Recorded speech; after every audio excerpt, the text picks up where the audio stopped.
G'day everyone, welcome to Matt Hill's Models, and I've got an update on the Tamiya SAS Panther. I've got some painting done, a little bit of weathering. I'm just waiting for some products to finish the weathering. I've got to get some sort of dusty pigments and things, but I'll sort of show you the kit a bit closer. To start with, I mixed my own pink for the vehicle following the kit instructions. I added a little bit more red because originally the pink that I mixed up wasn't quite pink enough, if that makes any sense. It just gives it a little bit more bite. My lighting's not really good here, but it does give a sort of a nice bit of a pinky hue to the vehicle. Things aren't attached. The machine guns are sort of just sitting there. There's still a few things to put on. The smoke discharges are the worst thing for knocking off. But what I started with, what I tried to do is I painted the vehicle with a black primer, and then I used this surface primer. That's all I've got at the moment, and it does work well if you don't sort of want to do any masking.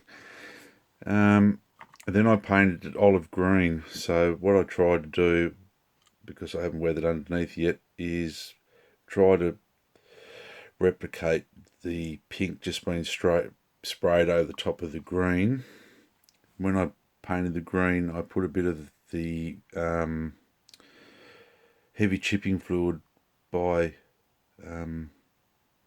AK or MIG or whatever brand it is, and then sprayed my pink over the top. I shouldn't have used the lacquer thinner, the Mr. Surface or leveling thinner, Mr. Colour. It's very hard to actually activate the hairspray underneath, due to the water won't go through, soak through the paint, if that makes any sense.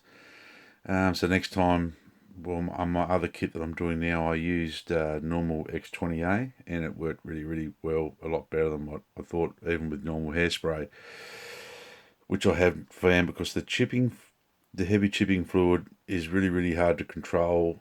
If you're not careful, you got to just reuse the minimum amount of water, and there's plenty of videos on there about that. The headlights were a failure. I'm going to redo those, so I've got to repaint the lens.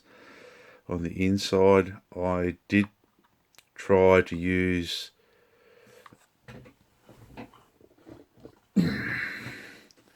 this here, which I have done with aircraft windows. It works really well for aircraft windows, but not if you're going to fill a decent area like those headlights are. It just evaporates away to nothing. So I'll repaint them, and then I will put some micro crystal clear in these headlights, and hopefully that will work. I have tried it on another kit that I'm building at the moment. I did have a real good result with it. I can hide it a little bit. The same with this one. Once I put the weathering, like the dust effects, over the headlights, it might cover it up if it doesn't work as well as my last kit result. So I've sprayed the I'm leaving the overspray on the tyres, so it looks like it's just been quickly sprayed and sent out to out on patrol. I will be using the pigments, the desert pigments, just to dust everything up right through. But apart from that, it's a really good kit. I painted the four-wheel drive. There's an orange and red lever in there. I painted those up because that's how I do remember the Land Rover. The ammo boxes, I try to do a bit of variation in the greens. Steering wheel sitting in the back there. I haven't put that on. I've got to touch that up with a little bit of paint again. All the tools went together well. The FN, the SLR rifles, in their bags are all right. So it's not a bad kit. I haven't put any extra detail on the back. The jerry cans might be, they've got no back on them, and you can see it once they're mounted into these areas here. You can see the hollow back on them. Whoops daisy, I might try to put a piece of styrene sheet over that, then paint them black, just to help cover that over, and then fix my chassis rails in once I paint a few things underneath to finish it off. But for a really old kit, I really enjoyed it. Something you can have a go doing a bit of weathering on, and I sort of experimented on a few things. I'll just move this light around a little bit better. Yeah, it's just turned out pretty good. So the final reveal will be probably a little bit away from now, because I have to wait for some materials to arrive from overseas, and the way things are at the moment, it's pretty slow with this kind of virus. But if you've got this kit in the stash, get out and have a crack at it, and I'm going to do some weathering on the seats and everything, get on this one and get it finished off and onto a little bit of a base if I can. I wasn't going to put the driver figure in it. I did order some other figures to go in there, but I didn't realise that, I'm not too sure if the uniforms are the same in the 1940s compared with the 1950s and 60s, so I've got to try to find some sort of crew if I can for it. Maybe the uniforms might be the same. But yeah, everything goes together quite well. The guns are good, if I can get them to stay in focus, but everything goes together well.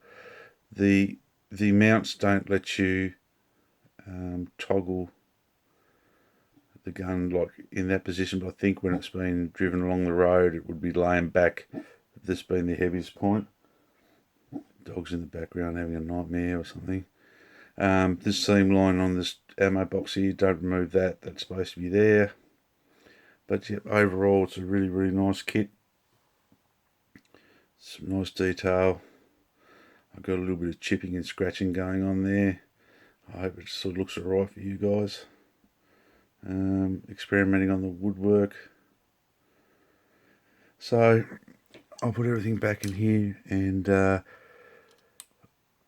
got to still paint the ends of the smoke discharges black. I keep knocking them off all the time. That's one thing you've got to be careful with these. I've also got to paint the little compass in there, sundial. There's a number plate there that usually goes on the front of the bonnet.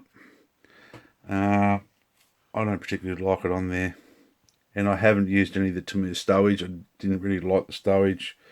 I might have a go at making my own camo nets and a few things to put over it yet, just out of some medical gauze or something. But yeah, really nice old kit.